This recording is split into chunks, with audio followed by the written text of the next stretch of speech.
My name is Graham Parsons, and I'm Navigate's Mental Wellbeing Program Manager. I'm here with our lead counselor, Kenneth Williams. Super excited to be here today. We're here in our Mental Wellbeing Center, which is located at 100 Union Valley, just down the hall from Health Services in Suite 116. We'll be opening for services at the end of January. So why is UCOR doing this? And that's probably a question that a lot of people have had. And the answer is that we got a lot of response from employee feedback, in particular the safety culture survey that was done a little over a year ago that asked the question about mental health and what was important to the workforce. And we got over 350 responses specifically asking for what can UCOR do to provide more resources.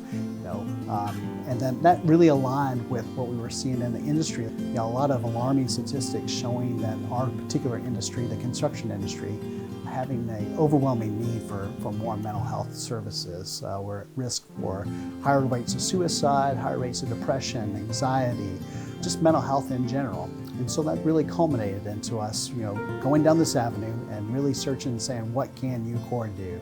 When we think about, the services that are being provided here, it's a pretty comprehensive services where we have things such as people experiencing mental illness, depression, PTSD, trauma. Another thing, we have people who just want to work on communication skills. It could be how to be less self-critical of oneself. So the services are pretty comprehensive here.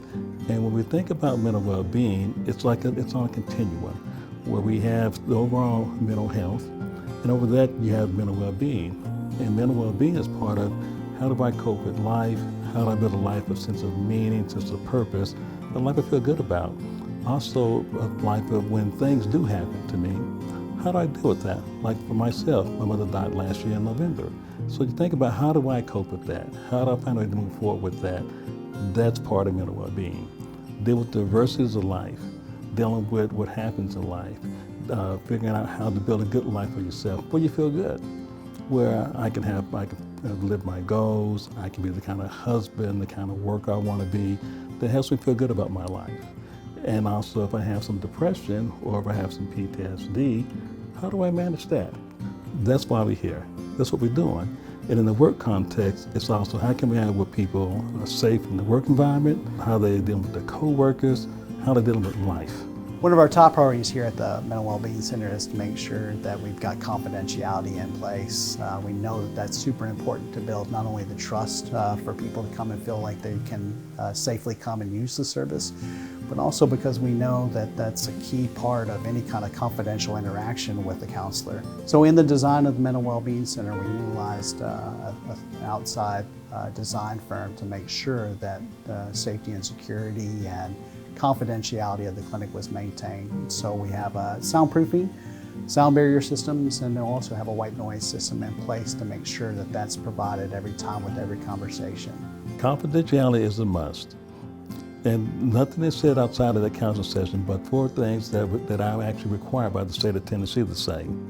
One is if there's a threat to harm yourself or others, if there's active child or elder abuse going on, or if there's a just subpoena or national security issues, those are the four things that I'm required to act upon.